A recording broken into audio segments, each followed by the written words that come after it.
Hailing frequencies open, and welcome aboard Treks and Tangents. I'm your co-host, Brian. And I'm your co-host, Jaci. I'm your Star Trek newbie who checks off on tangents. And I'm your Star Trek expert who is here to get the tangents back on track. Each episode we watch and talk about a different Star Trek episode.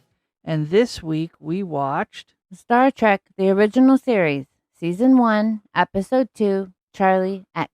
And at the end of last week's episode, I gave Jackie the title of this week's episode for our elevator pitch or turbolift tease. And Jackie gave her estimate or guess as to what the episode was. And I quote, "Whenever I hear a name and then an X, that means someone doesn't have an identity. So we might be introduced to a young person and then have to help them figure out who they are." I was half right.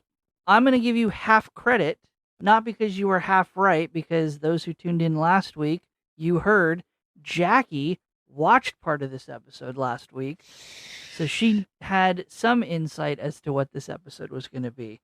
Again, Jackie got confused, started watching this week's episode last week instead of last week's episode. And what did we blame it on? The weird numbering because of the failed pilot? Yes, not my fault. Yeah, all the streaming services for Star Trek now show that failed pilot, The Cage, as the first episode, even though it's not really. Yeah, that's the truth. Not my fault. So we'll give you half credit. But this week we watched Charlie X. What did you think of that episode, Jackie? I found it corny. You found it corny. Why? Why did you find Charlie the Sex Pest corny? Oh my. I thought he was like medical tourist. But every time he got mad, he was like a little child and did something weird with his eyes. This is definitely very much the story from the episode of The Twilight Zone, where the little kid has powers, and when he doesn't get what he wants or someone upsets him, he banishes them to the cornfield or turns them into a jack-in-the-box or something along those lines. It's the exact same story. And if you were not watching and you totally missed whatever face or arm movement he made, you were completely lost because there was like no sound until there was like a boing somewhere else. In this or the Twilight Zone episode? I've never seen the Twilight. Oh. So I don't know why I would have thought you... In the Charlie X. Yeah.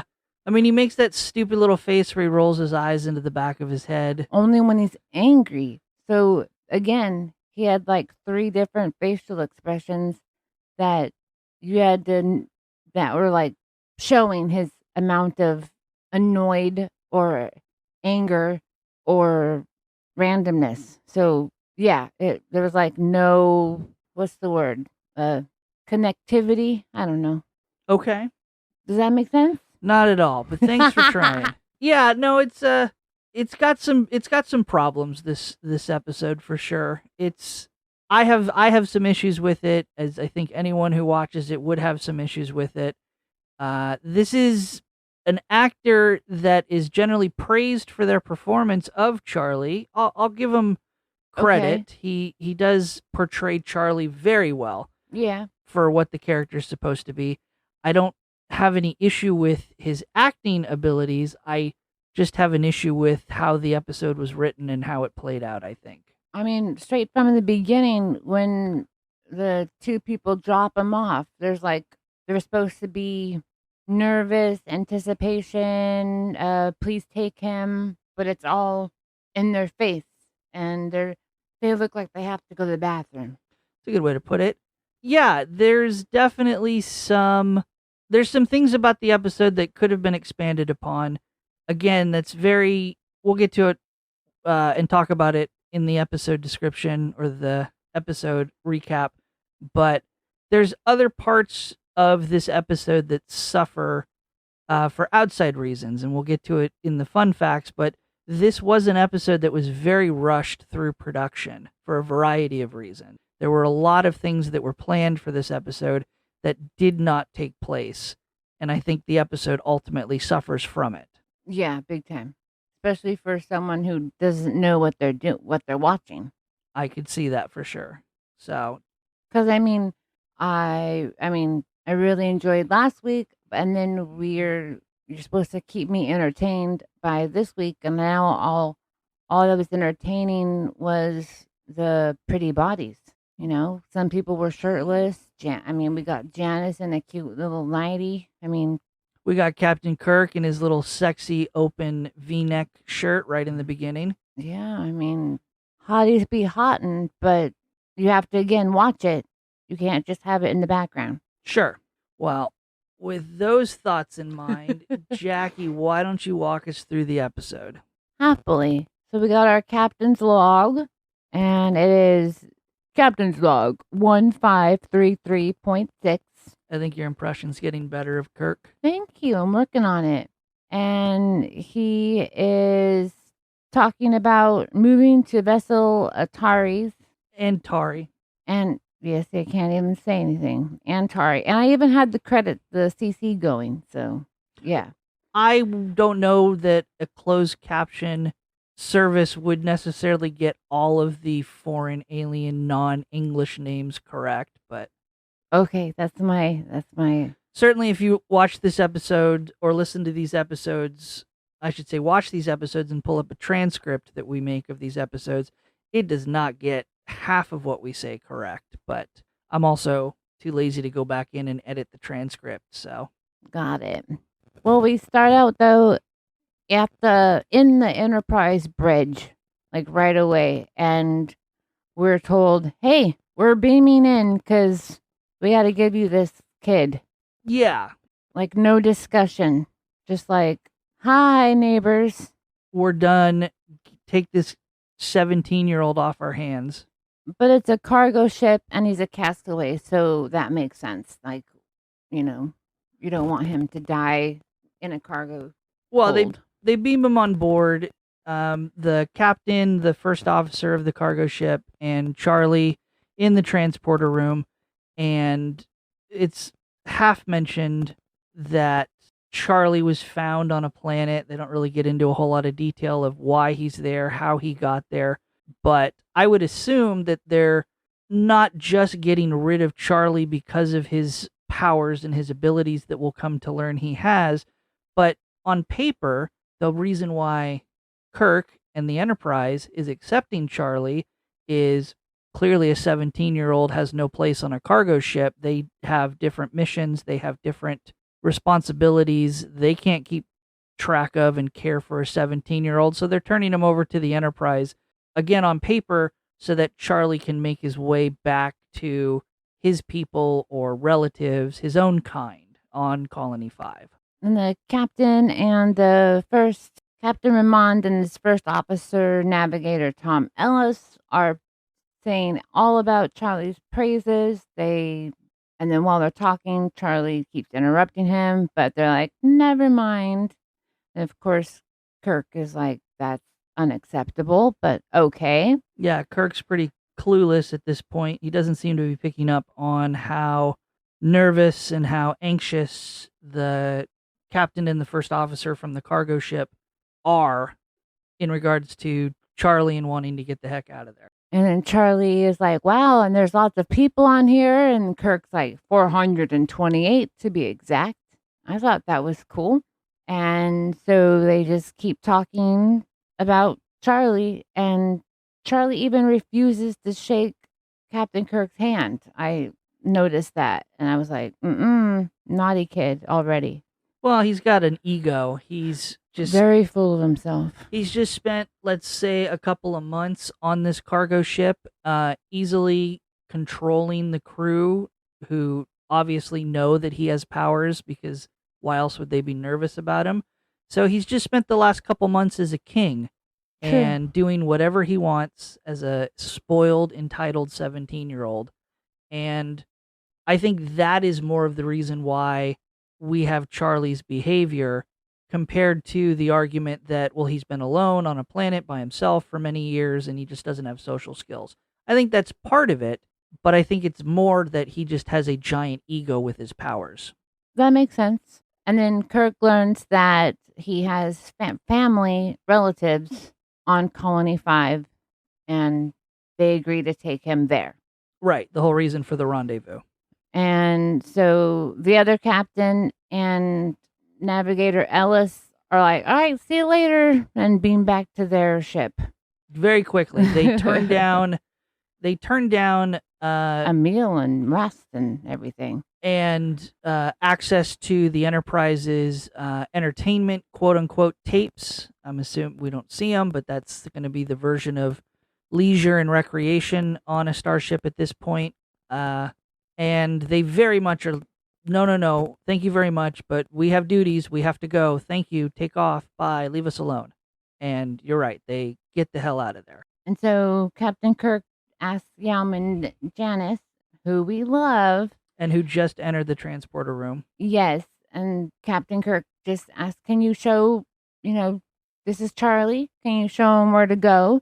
And of course, Charlie is just enamored. Is that a girl? And Kirk's like, yes, that's a woman. Respect her, underlane. Don't be mean to my gal. Yeah, and I think this is where we see a little bit of, this isn't ego yet. Charlie obviously hasn't had any interaction with any women. I assume the crew members of the cargo ship were all men, and he wouldn't have had any other survivors on the planet. He wouldn't have any other female humans on the planet. So depending on his memories when they crash landed, this may be the first woman he's encountered that he has any memory of whatsoever. Yeah, and she's beautiful, so yeah. There's also a little bit of a inconsistency in this episode at this moment, because what Kirk tells Janice is that Janice should show Charlie to his quarters and drop his medical records off at sickbay, the infirmary. However, they never make it to his quarters. They just go straight to sickbay. Just a little writing inconsistency. Oh, yeah, I did notice that.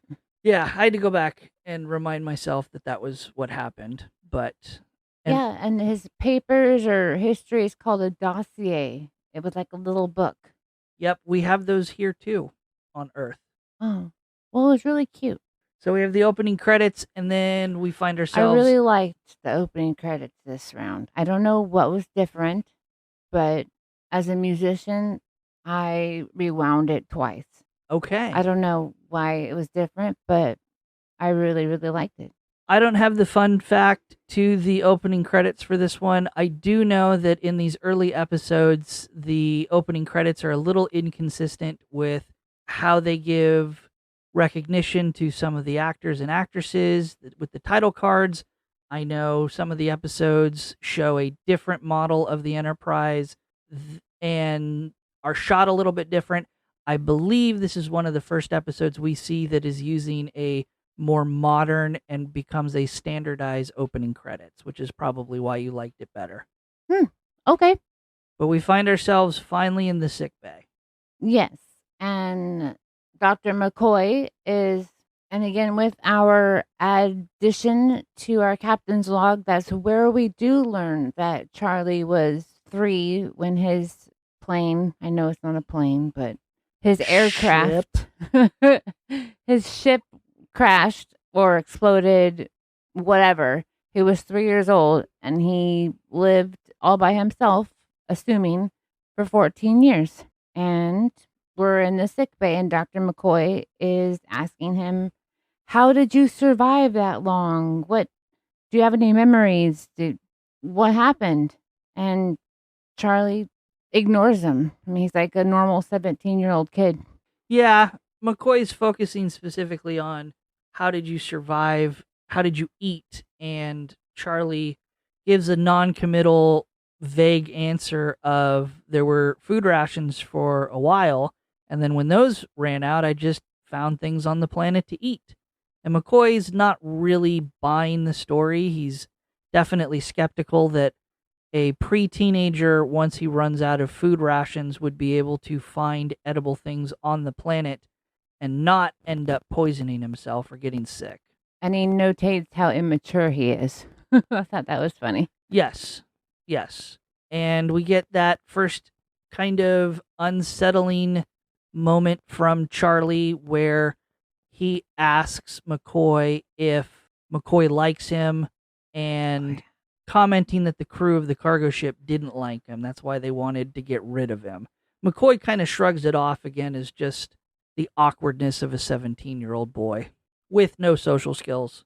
So and again, I did notate that we never make it to his quarters because we're in the hallway and crewmen are doing work. Like one dude is putting a stick down a hole. Yep.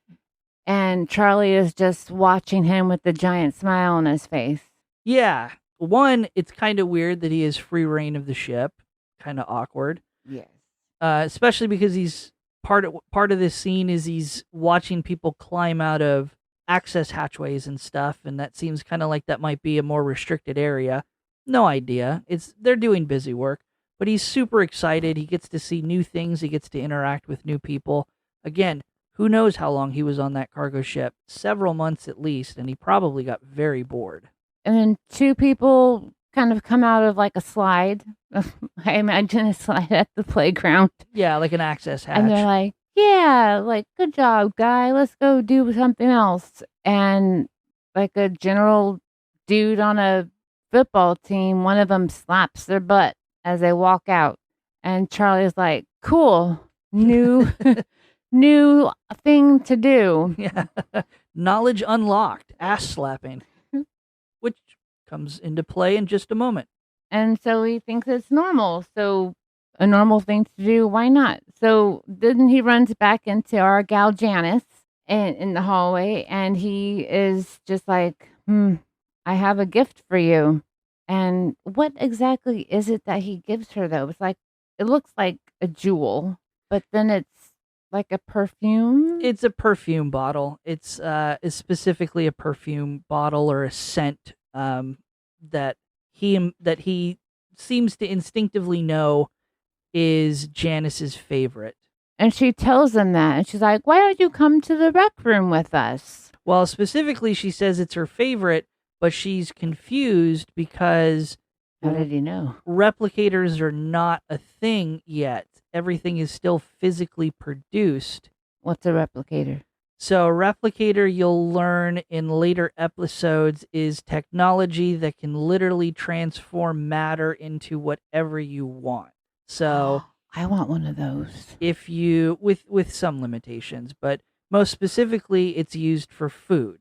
So you walk up to a little cubby in the wall and you tell it, I want mac and cheese and a grilled cheese sandwich, and it just materializes it for you and you eat it.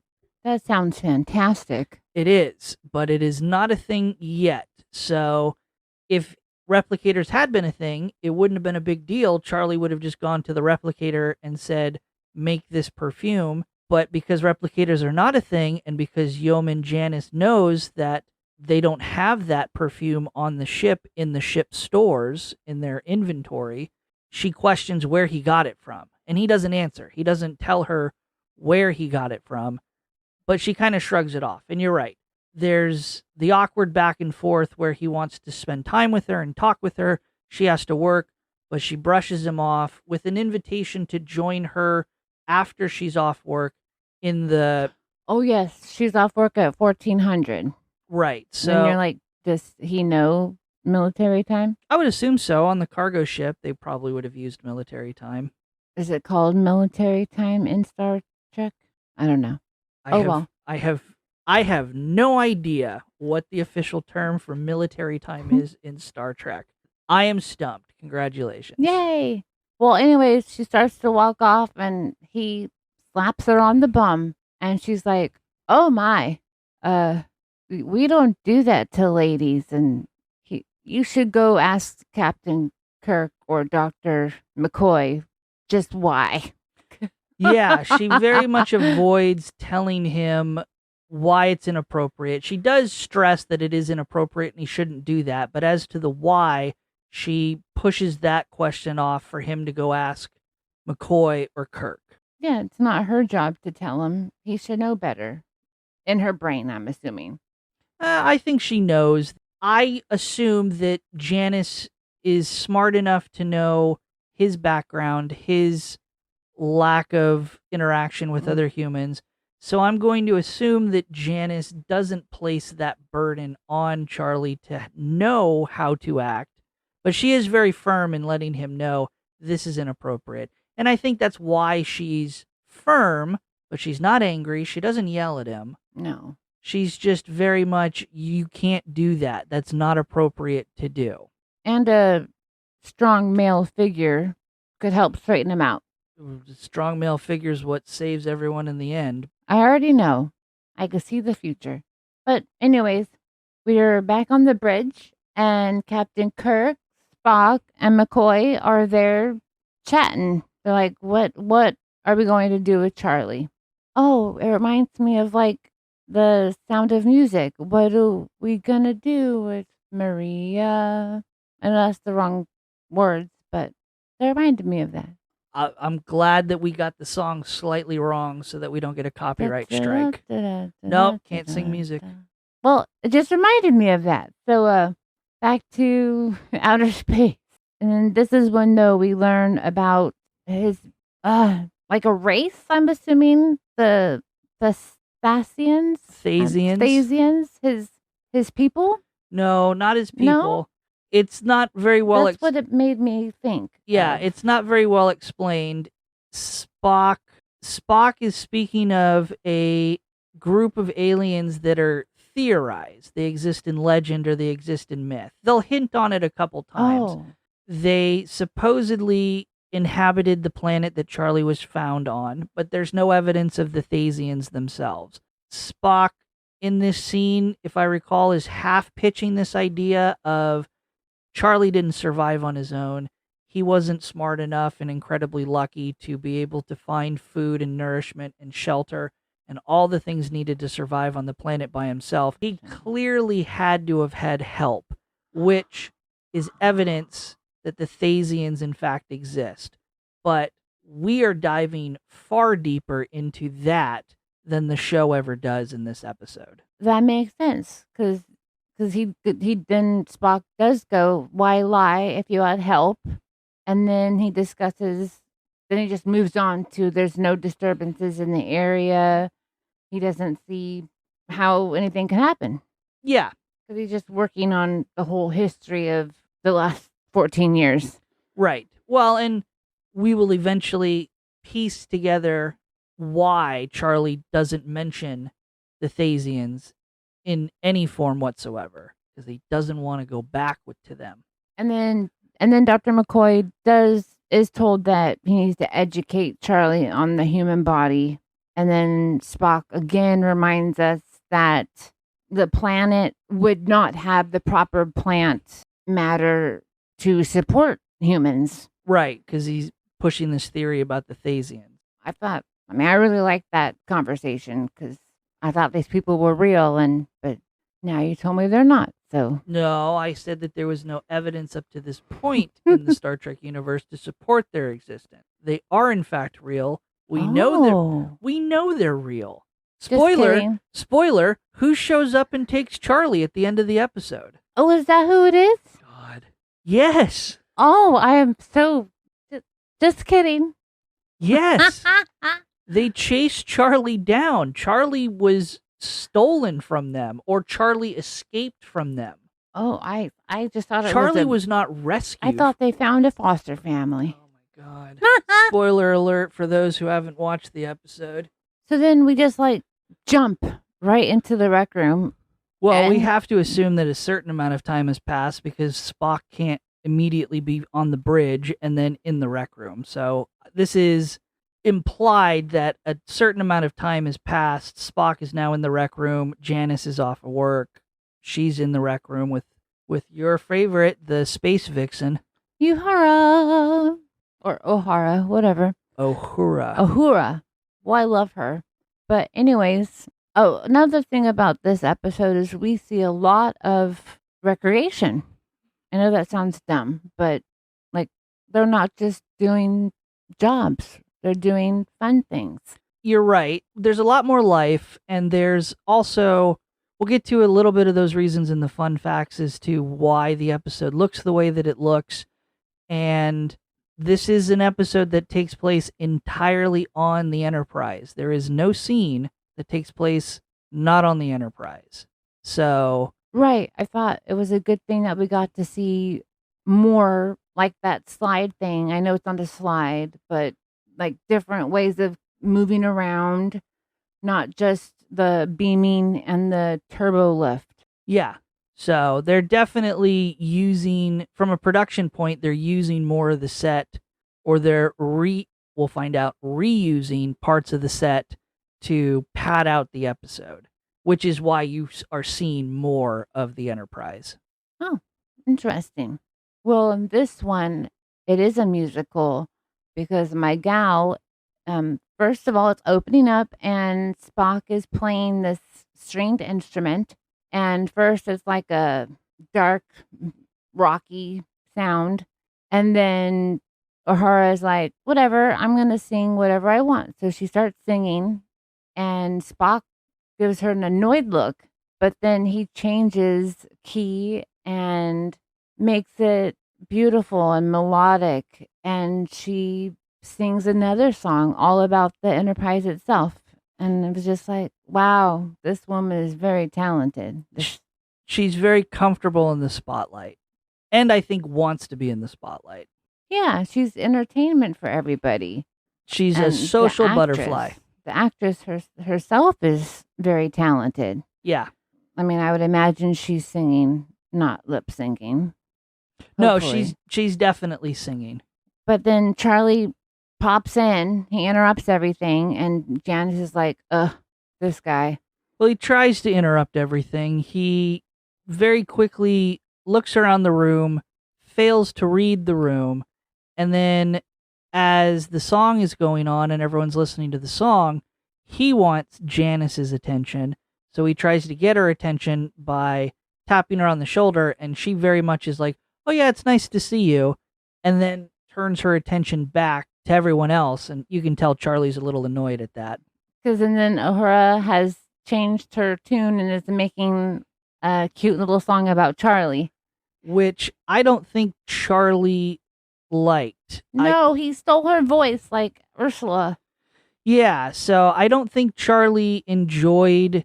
I don't necessarily think it was entirely He didn't get the compliment. He didn't get the compliment. I don't think it was the context or the content of the song. I think it was more that he didn't like to be forced into the center of attention. He himself did not invite the attention, therefore he did not want the attention. Again, a teenage boy, because in just a moment it flips. He invites the attention, he controls the attention, and he enjoys it. Oh, I see what you're saying. Because I was like, wait, he was playing cards and he made it magic that 3 of them had pictures of Janice on it. And then he changed it to kings, and then an ace was down Janice's shirt and all other kinds of things. Yeah, and again, I think that's because he's entertaining Janice. He now has Janice's attention, which is what he wants to begin with. But B, everyone else is paying him attention, and he's controlling it. It's a good kind of attention, versus when the song was being sung about him. Oh, and he thought it was an insult. He felt it was an insult. He felt he was the butt of the joke. He felt he was being played with a little bit.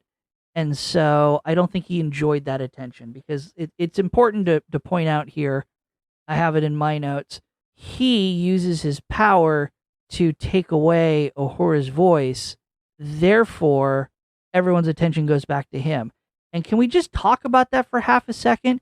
One of their crew members and friends mysteriously can't talk anymore and loses her voice. Grabs her throat. And grabs her throat like this is clearly a problem. And no one does anything. Spock looked at her. He looks at her, but no one rushes to her help. No one tries to help her or figure out what's going on. And then later she has her voice back, and it's never mentioned again like, wow, that was really weird. I was singing and suddenly I physically did not have the ability to speak. Well, she's a strong, powerful woman. She probably said, "Don't," waved everybody off and got a drink of water. And then poof, we're in the hallway and we are then Kirk tells us that it's going to be Thanksgiving on Earth soon. He And doesn't. He for clarification, he does not tell us, the audience, directly. He doesn't break the fourth wall. He oh, that'd tells. be kind of cool though. No, that would not be cool. That would be way corny. He tells the clerk or the storeman who's in charge of the food on the Enterprise that it's going to be Thanksgiving on Earth. Or it is Thanksgiving on Earth. Is it? I think he says it is Thanksgiving on Earth. Well, then he should have put the turkeys in a long time ago. But speaking of turkeys, he wants, since they're being made out of meatloaf, he'd rather his crew have real turkey. No, No. I lied. He mentions that because it's going to be Thanksgiving on Earth and because the crew is stuck eating meatloaf on Thanksgiving, he wants the meatloaf to be in the shape and look like turkeys. Yes, that's what I meant Yeah. the whole time. And then Charlie comes back in. Sex pest Charlie. And he asks Kirk, why can I not tap a lady on the bottom? Tap a lady on the bottom. Well, I want to be nice. I'm going to translate. Why can't I slap her booty? Yeah, Daddy Kirk, why can't I slap a woman on the ass? And Kirk very awkwardly explains why. Like, it's not nice. It's a little weird that Kirk is so hesitant to have any sort of dialogue or interaction with Charlie until later, but his whole interaction with Charlie up until a certain point, this moment in particular, he's just awkward around Charlie. He doesn't know how to explain, this is why you don't put your hands on a woman. I don't get it. He's supposed to be the captain. He's supposed to have communication skills. Why can't he tell a 17-year-old, this is why you don't do something? Especially because they have no inclination that Charlie has these powers yet. That's true. And he's very weak around him. Yeah. So, again, until later. But, again, it's just super awkward. I don't understand it. They all tiptoe around Charlie to be, when you think about it, except for Janice. Even Janice really tiptoes around him. When he first slaps her on the butt. Oh, yeah. She doesn't really get into why it's inappropriate. She pawns him off on Kirk or McCoy. When later Charlie gets really creepy and really up in her face, she doesn't try to pawn him off. I should say, she does pawn him off. She doesn't tell him anything. She goes to Kirk and says, you need to be the one to tell him to leave me alone. Even just from the scene before in the rec room with the cards, Charlie makes a card appear in her brassiere, basically. And she just kind of takes it in stride. I don't know. It's super awkward. Yeah. It's like they're all used to this, like everyone has their line of order and they don't know what to do with this random person. Yeah. I mean, I guess there's no kids on this Enterprise. So maybe they all are just super awkward around a kid. And again, this all comes before they know that Charlie has these powers and can He's an asshole. Make their lives hell. So it just doesn't fit. So Kirk has to go. He's called to the bridge, and then Charlie just invites himself and pops on the turbo lift with him. Yeah, because he's, again, curious. He obviously had free reign on the cargo ship. He very much wants to learn everything and be involved in everything, and just doesn't listen to Kirk and says, nope, I'm going to come to the bridge with you. So back onto the bridge, and they receive a warning. They're trying to communicate with the cargo ship and with the Captain Rampart, but for some reason, all communication just gets cut off. And Spock comments that the only thing left is debris from the ship. Yeah, there's a little bit of, again, awkward handling of dialogue. The message cuts off, and Charlie makes a very specific comment. as everyone's staring around trying to figure out what happened and where the communication signal went from the cargo ship, Charlie makes the comment that the cargo ship was not built well or was not in good shape anyway. And then Spock is ordered to scan for the ship. Spock is able to pick up a debris field, which is identified as the cargo ship. So it blew up, it disintegrated, it was destroyed.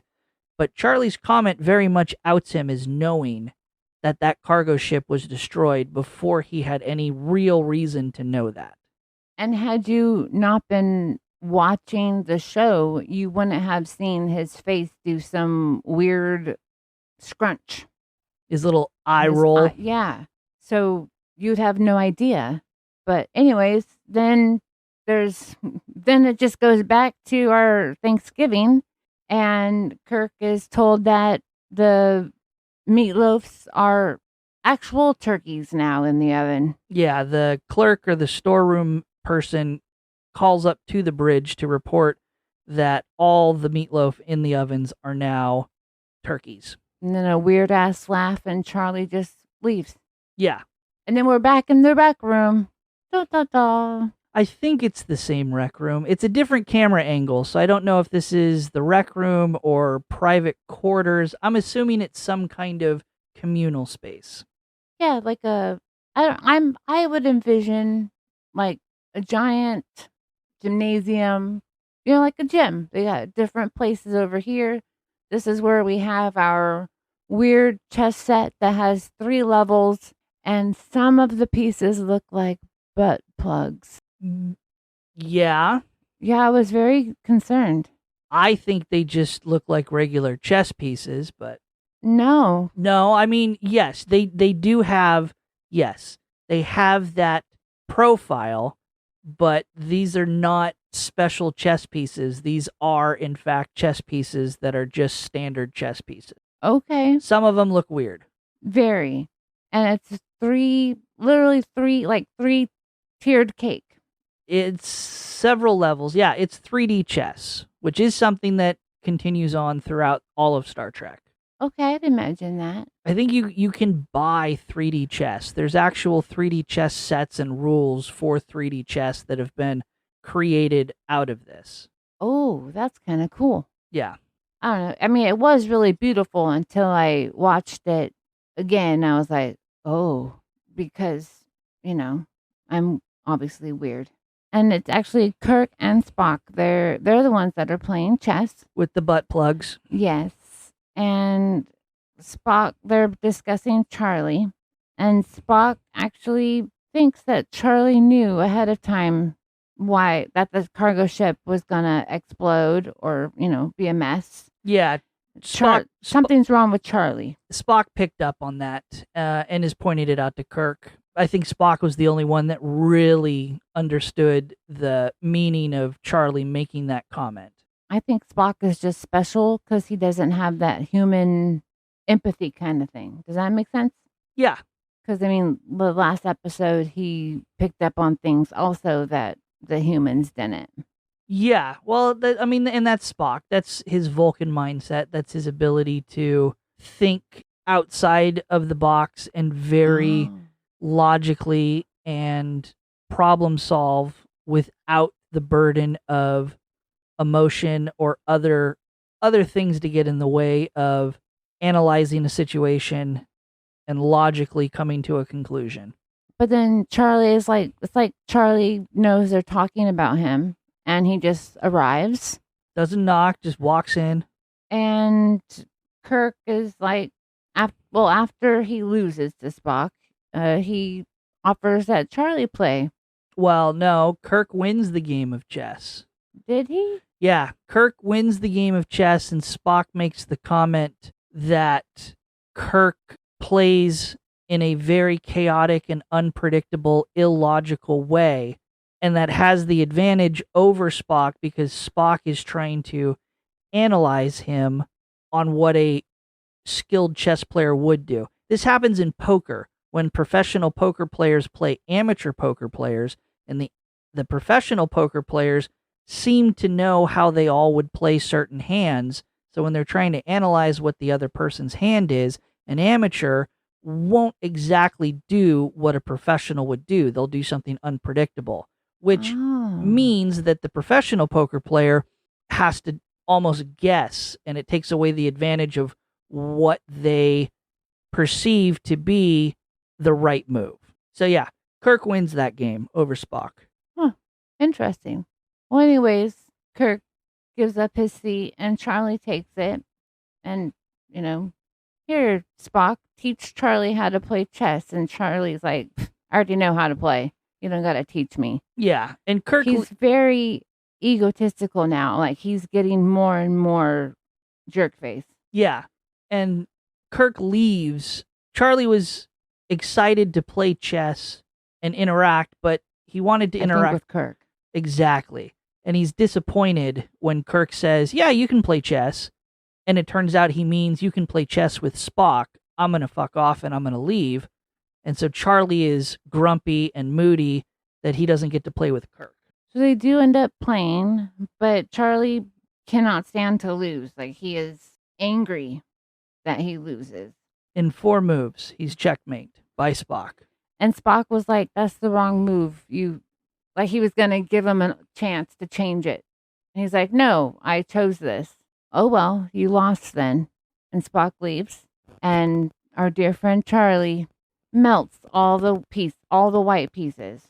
Which were his. WTF. It's his pieces. The pieces that Charlie played? Yeah. Charlie was playing white. Spock was playing black. So he only melted the pieces that he was playing. So why would he do that? I don't know. I found that to be an odd choice, too. I would assume he would have either melted all the pieces or just Spock's pieces. The thought I had was it was a production choice to have him melt the white pieces because that was more, it visually stood out more. That's true. They look like marshmallows. Yeah, versus the bunch of melted black pieces. I could see that. So he storms out and runs into his beauty love, Janice, who has a cute little thing with her. That cute little thing is a woman, and her name is Tina. Tina Lawton. And Janice is like, hi, Charlie. I thought you'd like to, meet someone your own kind of age. And her name is Tina. Have a nice day. And Charlie is a jerk face again. And the poor girl runs away with embarrassment. She doesn't run away. She very much calls out Charlie for being rude. Charlie specifically ignores Tina and just focuses on Janice and says, Janice, can I talk to you alone? I need to talk to you. Oh, yeah. And is dismissive of Tina. And Tina calls him out on it. Like, I have better things to do. Yeah, and she leaves. She just storms off. But Janice does finally chastise him and say, that was rude. You, again, should be nice to people. Ladies in general. I mean, be nice to people. You're not on your own anymore. If you want people to like you, you should at least try.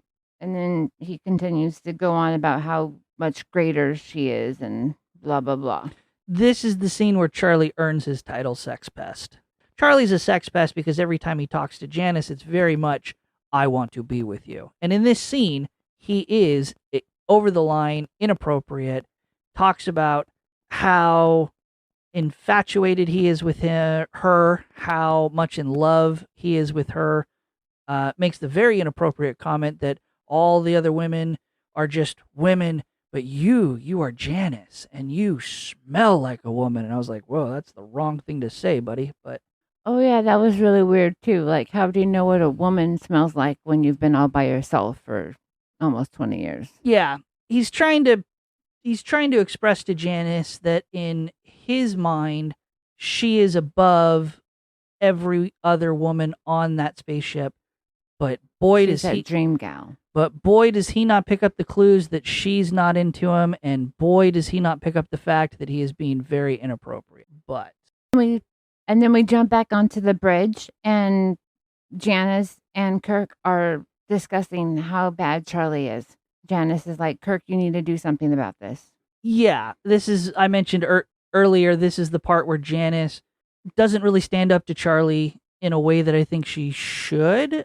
She definitely, her excuse is, he's been alone, he's antisocial, I'm his first crush, I don't even want to, I don't even think letting him down gently is going to be received well. I can't be a part of that equation at all. Someone else needs to tell him to leave me alone. So then we jump to Kirk's quarters, and There's this is so much jumping around. yeah, and this is going to be the first time that Kirk really gets up in Charlie's face.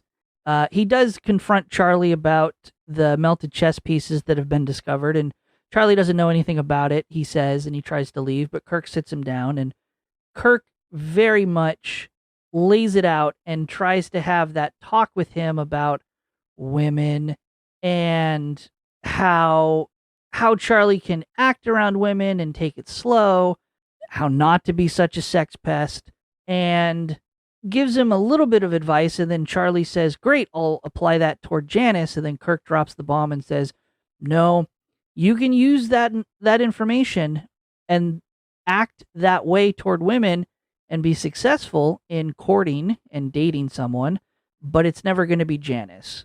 And he gives reasons because of the age difference is the big one, but also that Janice just isn't interested in him. And Charlie does not take that well at all. He doesn't take it well. So, but they pop into the gym, another part of the rec room, I guess. And I think it's a separate room, but yeah. yeah, like it's another area to, get their juices flowing. Yeah, and this is Kirk's big plan is he's a teenage boy with a lot of hormones and a lot of emotions and energy. So let's funnel that into something more productive than chasing Janice around the ship. And this is where we get to see Captain Kirk and all his muscles. Yes. And all the boys are in tights. Yes, and Kirk has a shaved chest. But so they're gonna tussle. Let's get that pent up stuff out. And the girls are just doing cartwheels. I don't know why the ladies only cartwheel, but it's padding, it's fluff. Okay.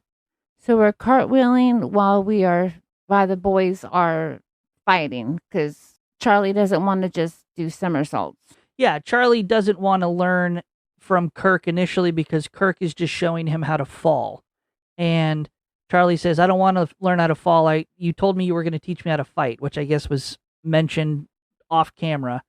But Kirk is trying to explain to him, you got to build a foundation of knowledge before we can teach you how to fight. You have to learn how to tumble. You have to learn how to fall safely so that when you're in a fight, you can not harm yourself if you're knocked over.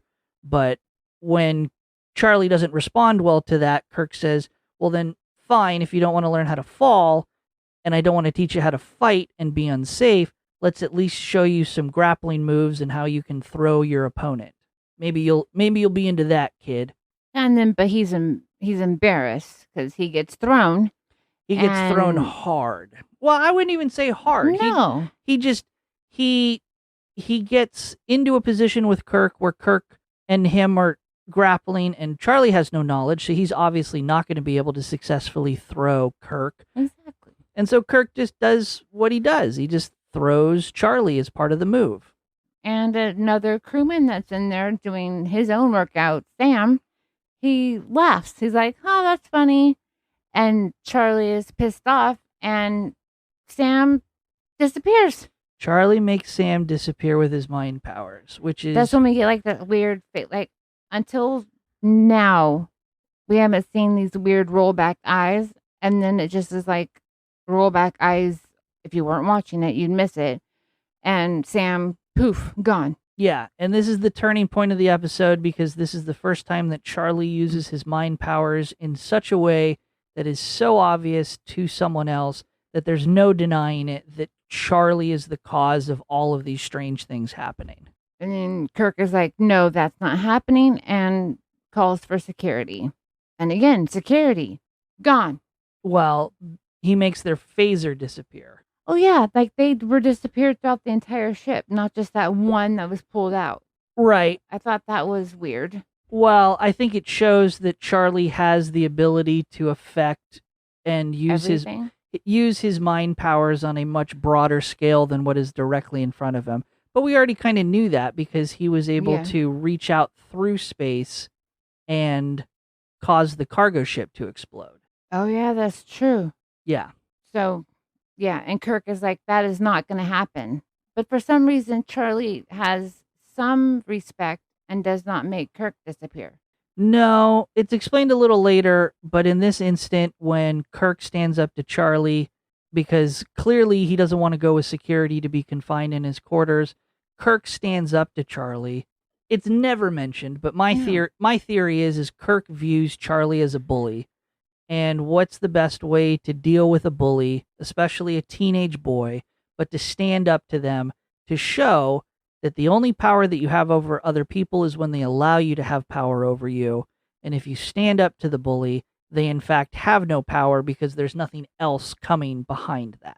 Oh, look at you getting all like philosophical Uh, and stuff. I've watched a lot of TV. What can I tell you?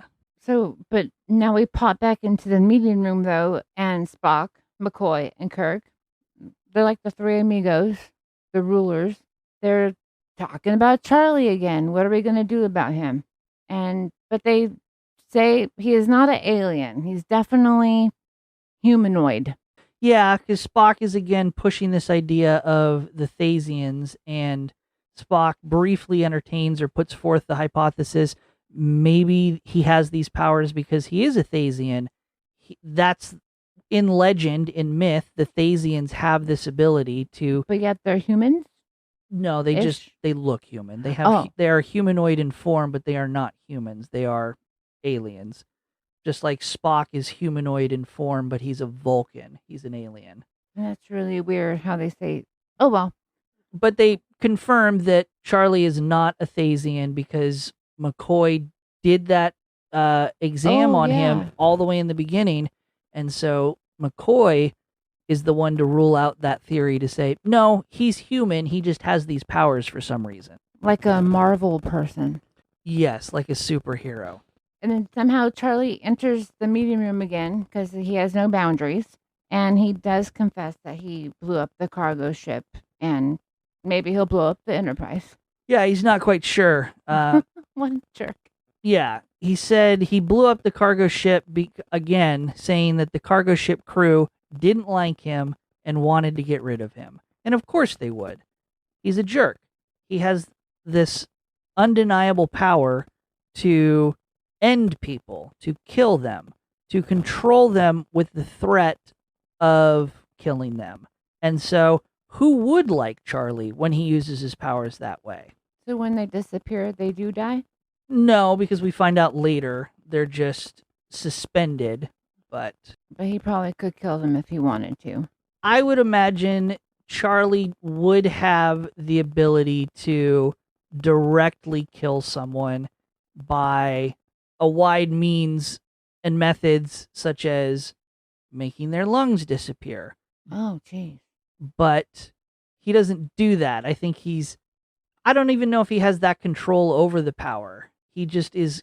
He's just mean. A lot of his reaction with his powers seems to be just that, a reaction to something. It doesn't seem to be very well thought out. As we see in just a little bit, and all of his interactions thus far, it's very much just Charlie doesn't like something, or Charlie needs to protect himself from something. Take a Xanax. So Charlie doesn't like the guy laughing at him. Poof, makes him disappear.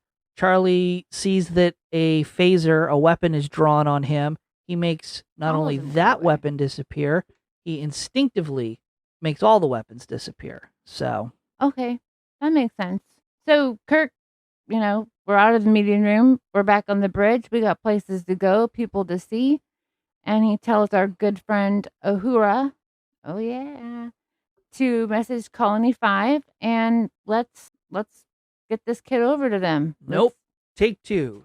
Kirk tells Uhura to contact Colony 5, yes, but he tells Uhura to tell Colony 5, we're not coming.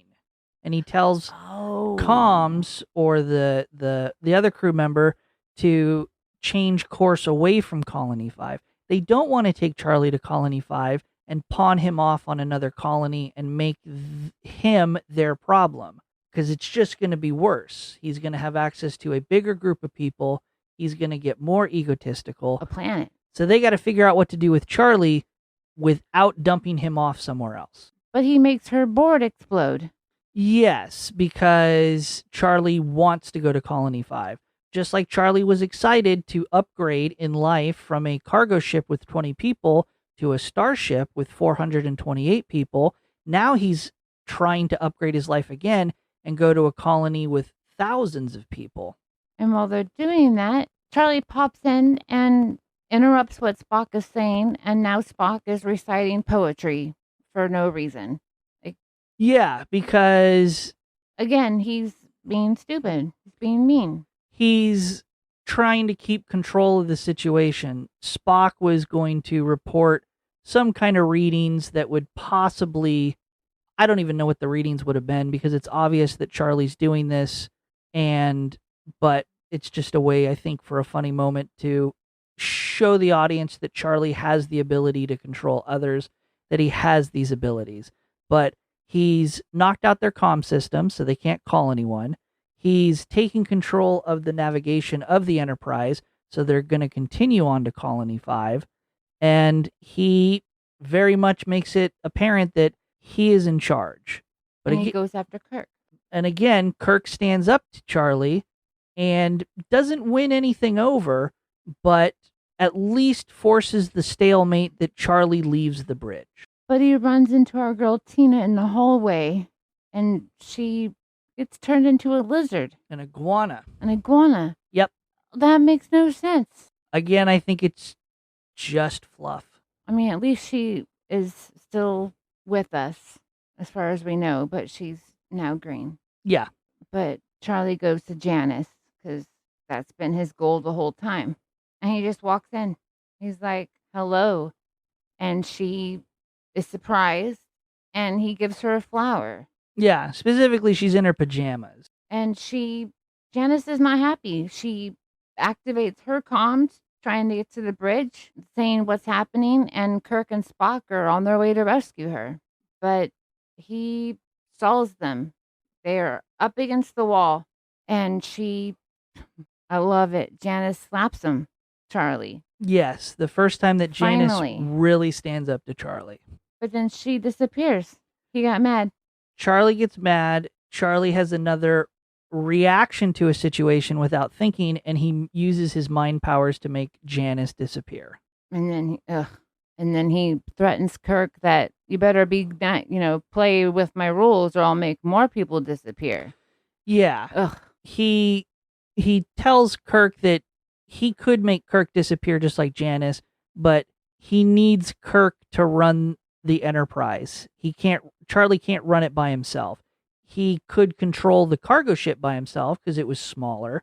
There were less systems. There were less things for Charlie to control. So Charlie probably had more free reign to do what he wanted on the cargo ship than on the Enterprise. And he tells Kirk, you need to be nice, and you need to help me run the Enterprise the way I want to run it and get where I want to go, Colony 5, or I'm just going to start making other people disappear. And instead he doesn't make him disappear. He is just mean, and he's in the hallway. He makes one lady super old, and she is crying. And then another one, we see that he removed her face. It's like bubble gum across her entire face as she walks around the corner. And these poor ladies, it makes me mad. And then poof, we're back on the bridge again. And my gal Uhura gets the message. So obviously she fixed her comms really quickly. And the message is coming through. And Charlie looks nervous. I think it's important to point out to the plot that's very yeah, who could get through that broken comm system? And it's very calculated that this is not just another typical message. He looks nervous, but he then immediately uses his mind powers to block the message and runs away like a child. And he's running, but then he decides he's just going to freeze all the crew members he runs past and pushes past out of there. So this is where I put in my notes. He freezes one crew member, a female crew member, and then he encounters... All women, he does this. Thank you. He turns Tina into a lizard. He makes a woman's face disappear. he makes a woman grow old, and he freezes a crew member. He's using all of his mind powers on women. And disappears the dudes. That one dude. Well, Sam. Well, the Sam was a reactionary thing, Okay. but when he encounters those three guys in the hallway immediately after freezing the woman in this scene, right. he just pushes past them like a spoiled kid. He doesn't do anything to them.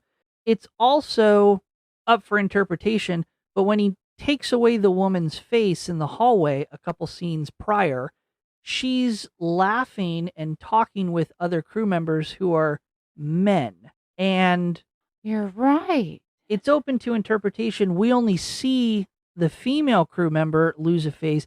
Does he do anything to those guys? Because they never come into frame.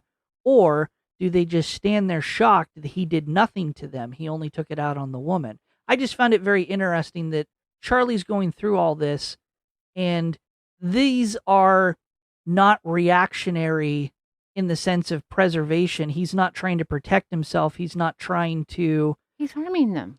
He's lashing out, and he's only subconsciously, I think, choosing to lash out against women. Because they're, quote unquote, the weaker sex?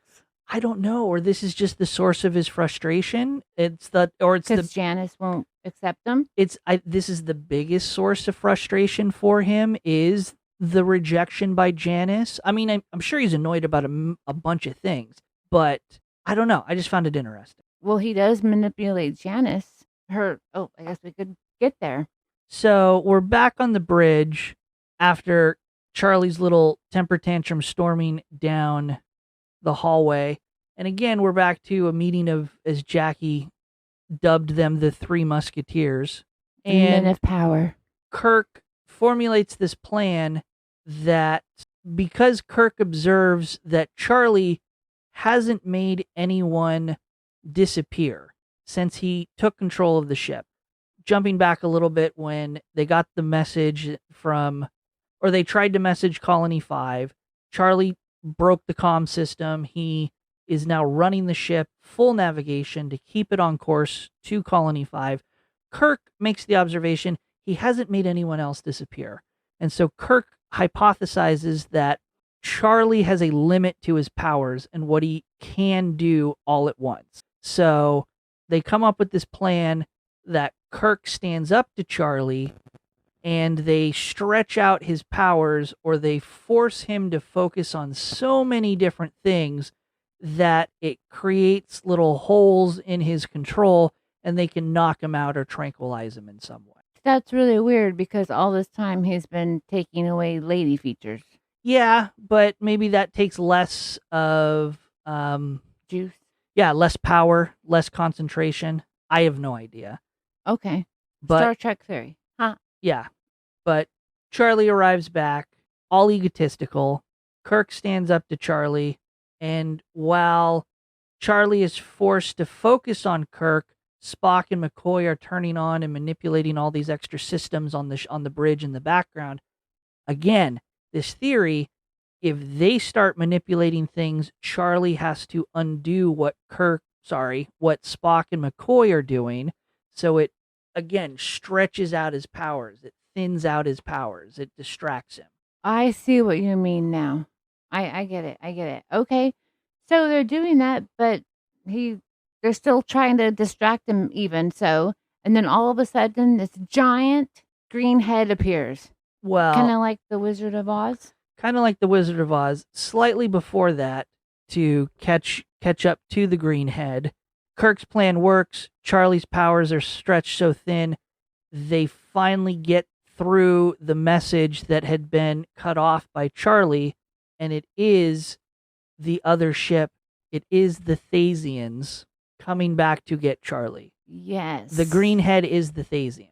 Oh, I get it now.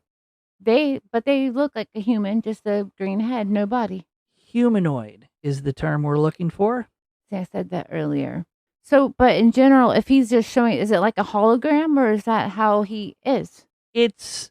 Because he's like yelling at him like the Wizard of Oz, before you see behind the curtain, and so I'm gonna taking him back. I'm going to guess that that is the form that the Thasians have, that it's not a projection. It is a projection, but it's not a projection of a solid form person.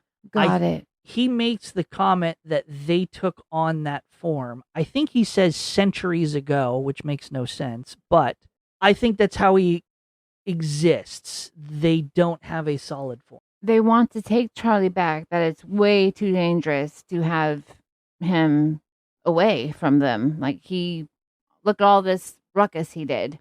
Yeah. It's communicated that, well, first and foremost, the Thasian does mention that they fixed or corrected everything that Charlie did. So Tina is no longer a lizard. The woman who lost her face presumably has her face back. The only thing so proving that those who disappeared are in fact not dead, it would have to mean that Charlie was using his mind powers to keep them removed from reality. Again, another example of stretching his powers out too thin. He's made multiple people disappear. He has to focus on keeping Tina a lizard, keeping the woman with no face. That's wild. Probably why Uhura got her voice back, was Charlie just stopped focusing on taking her voice away.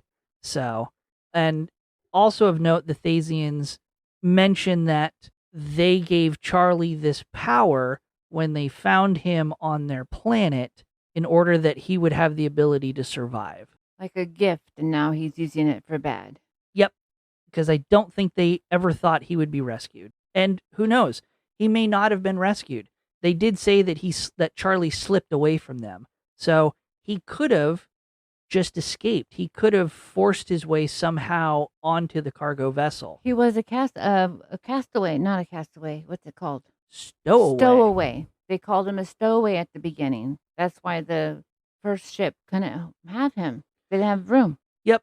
So that all makes sense. He wasn't rescued. He somehow snuck away from the Thasians.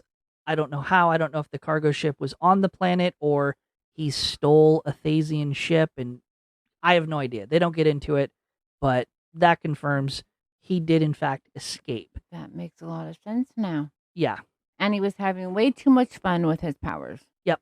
So, but Kirk's like, oh, but, he can stay. It's okay. And Charlie begs, I don't want to go back with the greenheads, the Thasians, but... Oh, he goes way further than that. Sad. He is desperate. He is terrified to go back to the Thasians. He was bad. He was a big-ass jerkface.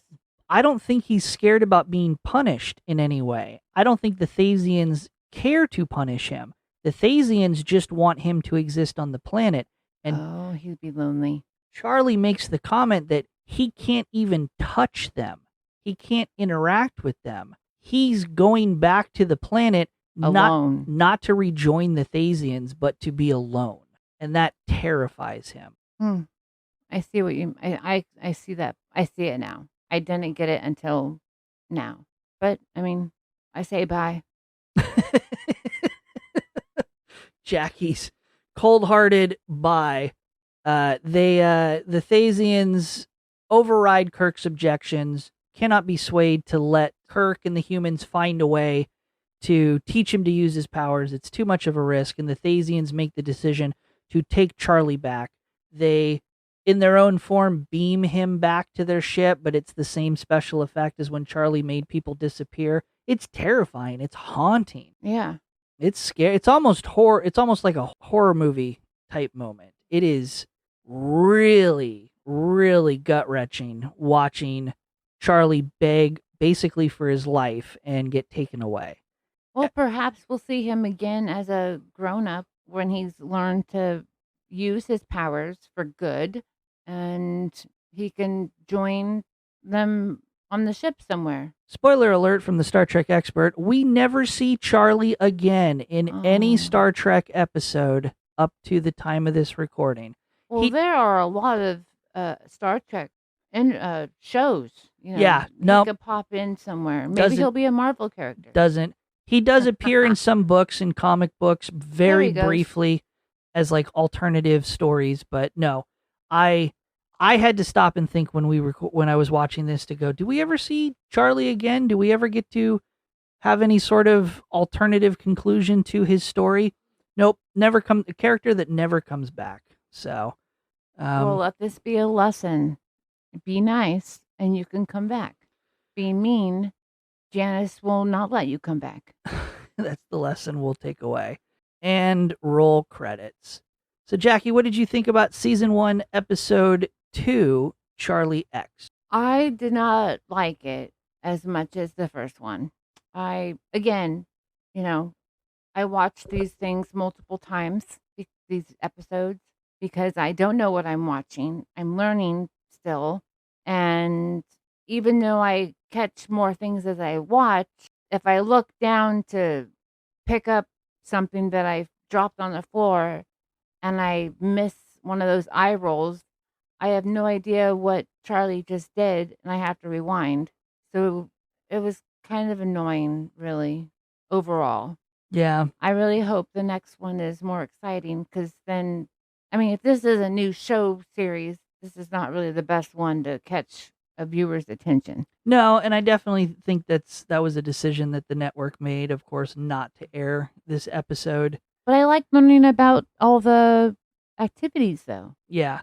I also don't think I should backtrack. This was not going to be the second episode. We'll talk about it in a minute, but this episode played as the second episode for other factors and other reasons. I did like the stronger uniforms, though. They're getting better.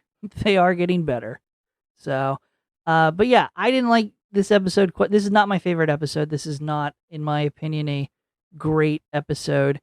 It's got some problems for me. I think my biggest problem I have from a plot perspective is the destruction of the cargo ship.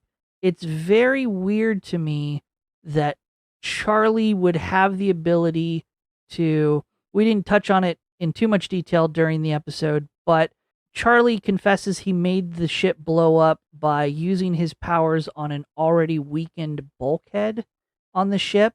But again, across such a huge distance, it's just very improbable to me that Charlie would have the ability to do that. And that he knew about it.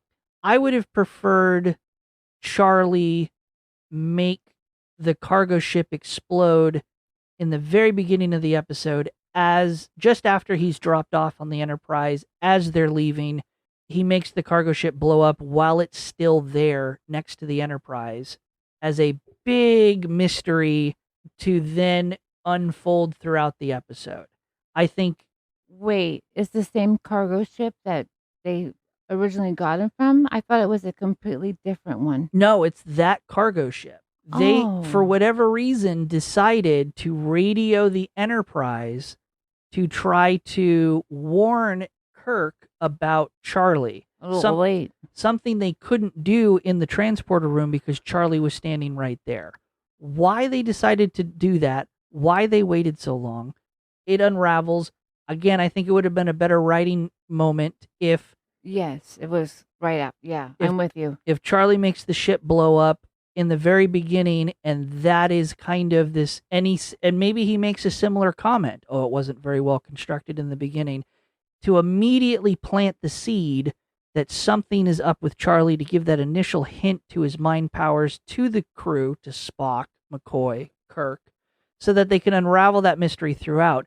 Because you go back and re-listen to this episode, we talk a lot about this episode and plot, but it's not until the moment in the gym when Sam is made to disappear that is the turning point of the episode.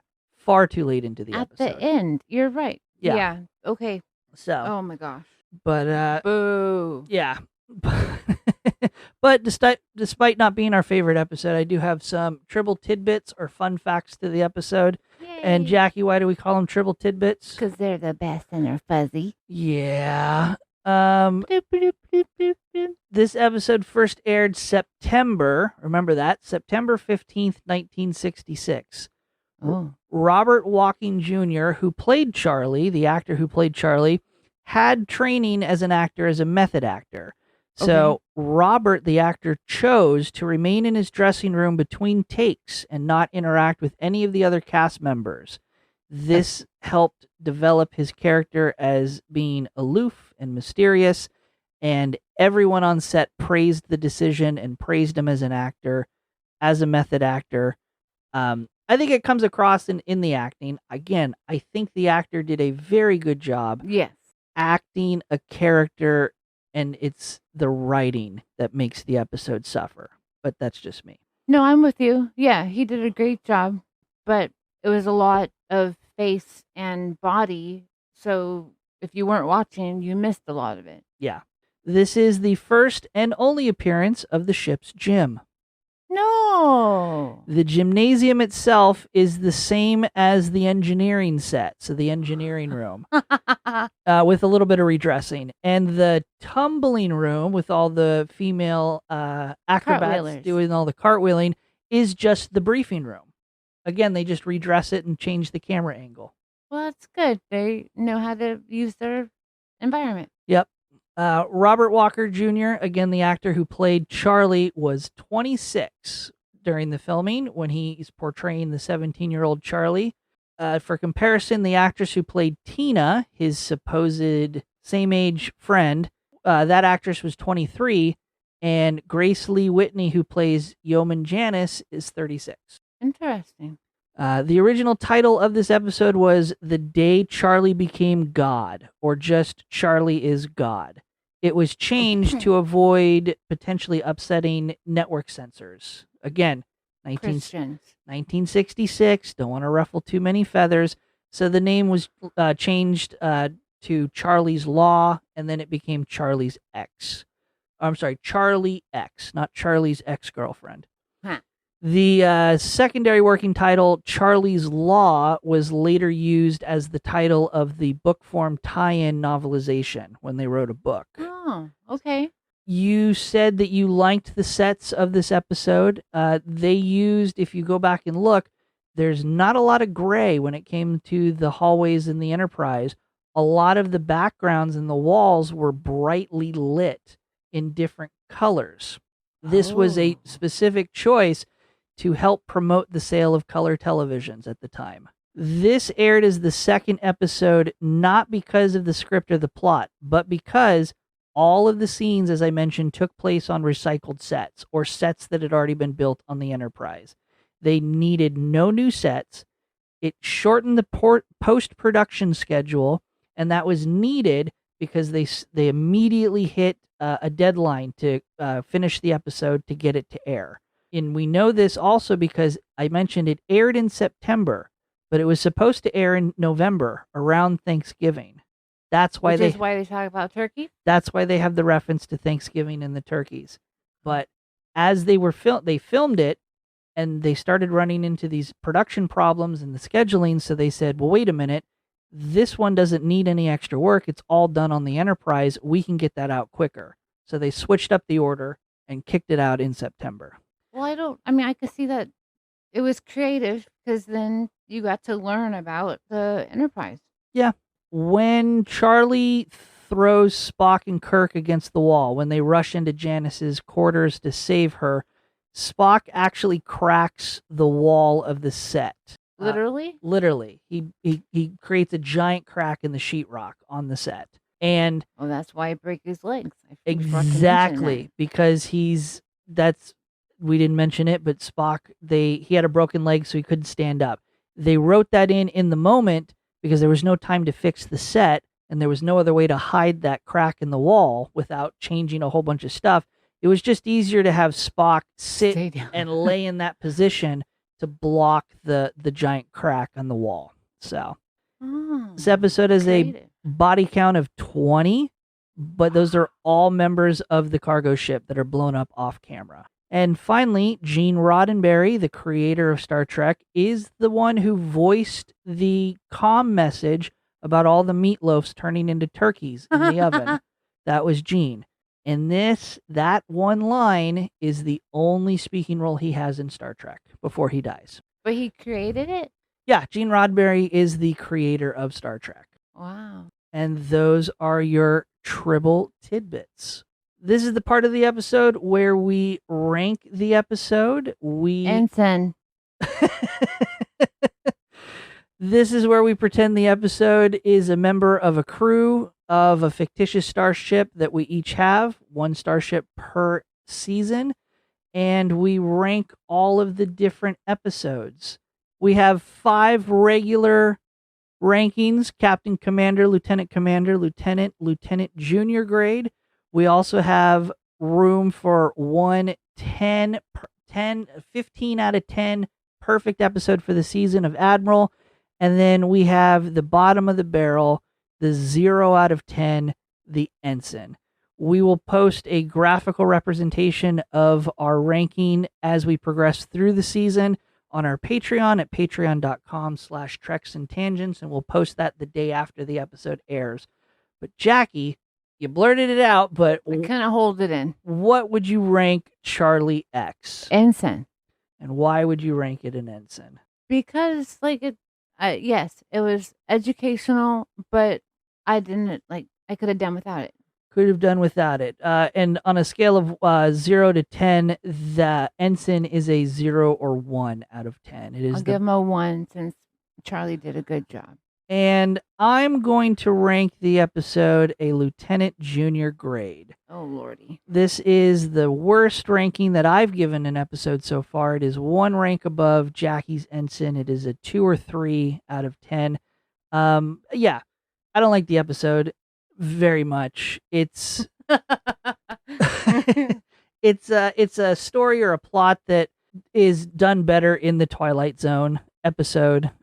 And so there really is a Twilight Zone episode? Yeah, and I think the episode of the Twilight Zone episode definitely airs before Star Trek, but it's the same idea. A small kid comes up with these powers to do what he wants, and everyone has to be nice to him. Everyone has to play with him. Everyone has to like him. And I think why I like the episode of the Twilight Zone better than Star Trek is in the Twilight Zone episode, the little kid has the ability to read minds. Oh. And so the kid clearly knows when people are thinking bad thoughts about him, when they are trying to come up with a plan to knock him out or get away and escape. And he's punishing people for their thoughts. It makes it even more scary because these people have to force themselves to think happy thoughts so that they don't get punished by the little kid. And the little kid sends him out to the cornfield to disappear and never be seen from again. I think Charlie has the ability to read minds. Otherwise, he wouldn't have known Janice's favorite perfume. You mentioned that he has the ability, he seems to have the ability to know when anyone is talking about him. But at the same time, there's other examples where he should have been able to read their minds and know what was going on. He should have known about the plan to stretch his resources thin. He should have read someone else's mind a couple times. Won't go too far into it for time. But again, they don't address it in the episode, whether he can or cannot read minds. I think it weakens the episode overall, and that's why I give it a rank of Lieutenant Junior grade. So this is the part where we close out the episode and we give our turbolift tease or elevator pitch. And we do so by giving Jackie the title of the next episode for next week. And Jackie, with no other information, will give a brief pitch to the plot. And next week, we start off by seeing if she was right. Jackie, next week's episode is entitled Where No Man Has Gone Before. Well, the moon, hello. No, I'm kidding.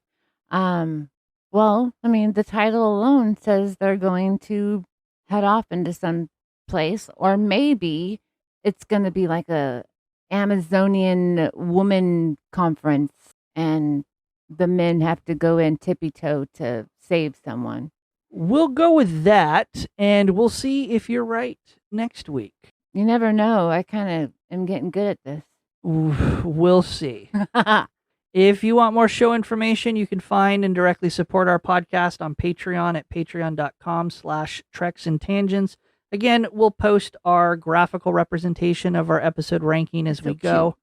We also have available for members at Patreon our recordings of test episodes for this podcast where we did some test recording episodes for the format to work out the bugs. We did some episodes with Fringe. We did some episodes with Stargate SG-1. And we've got other fun things planned as well. You can also follow us on X at Trex_Tangents. We're on Instagram and Blue Sky at Trex and Tangent. Jackie, where can people find you and what you're up to? I am on Instagram as Jibboom, Jibboom, and I am jumping on the Labubu craze, but I make their cute little necklaces because why not? And everybody has clothes for the version 3, but my necklaces fit everybody. So go check them out, along with all my music, my dog training, you name it, I got it. And you can watch me stream a variety of video games over at twitch.tv/PiratePoundTown. On YouTube, I post video games and other random content on my main channel at Pirate Poundtown, and coin collecting and hobby content at my secondary channel, Pirate Treasure Hunting, also on YouTube. I post socially on Blue Sky at Pirate Poundtown, and finally, I can be found on Instagram under Pineapple Cannibal because I am banned as Pirate Poundtown on Instagram. Oops. Links to all social media mentioned can be found in the episode description. Thank you everyone for tuning in to this episode. We hope you had fun like we did, and we will see you all next week. Pew, pew, pew. Adios. End transmission.